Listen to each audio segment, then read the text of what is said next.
Welcome to my How Healthy Are You weekly educational podcast.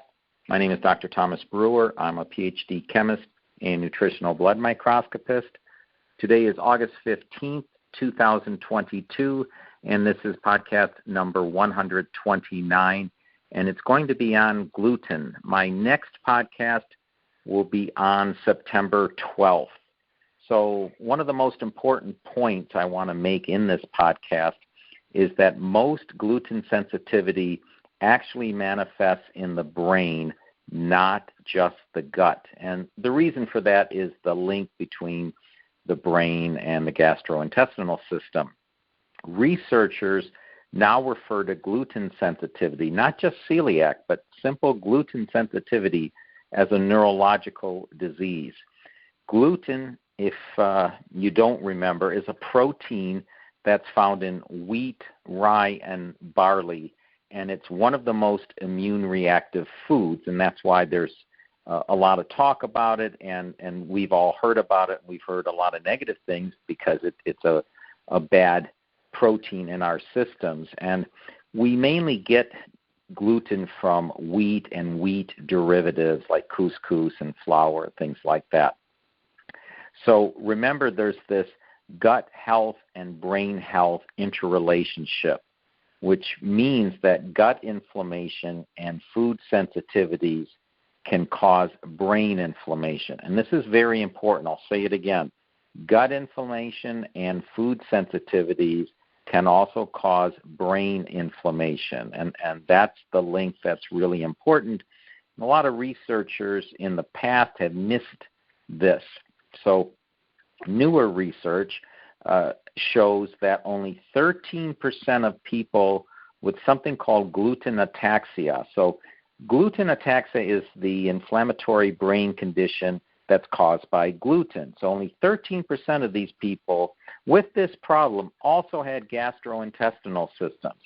Well, that means that 87% had no gastrointestinal symptom, yet they had gluten ataxia. They had an inflammatory brain condition caused by gluten, and 87% of those people had no gastro symptoms.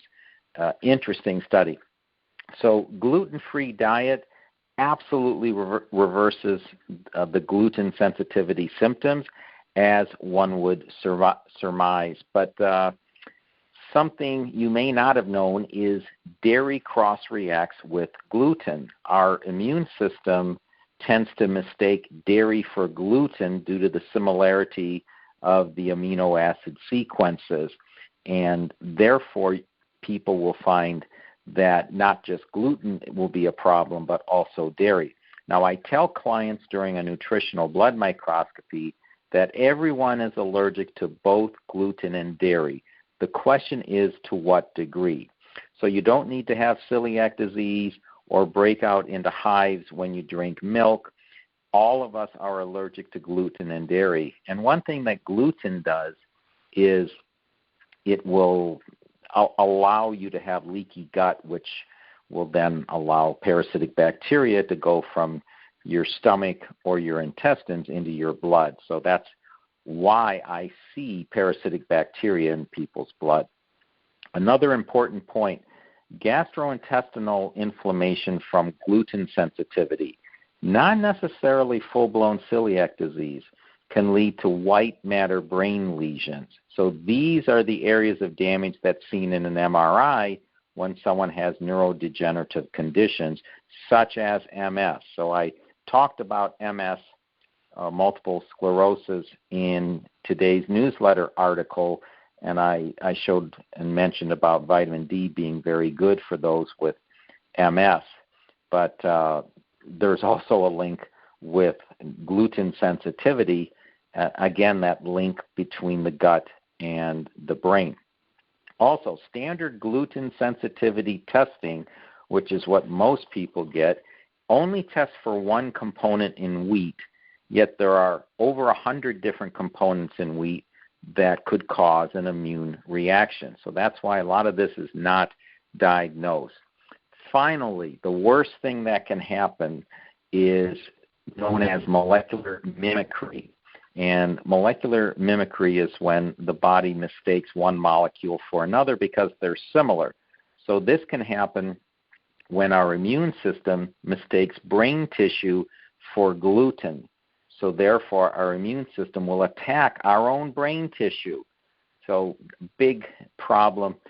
The reason for this is that both gluten and brain tissue have proteins with similar amino acid sequences, similar to what I was talking about when I talked about gluten versus dairy. So gluten and brain tissue, similar amino acid sequences, and if there's a problem, our own immune system can mistake brain tissue for gluten, a bad thing.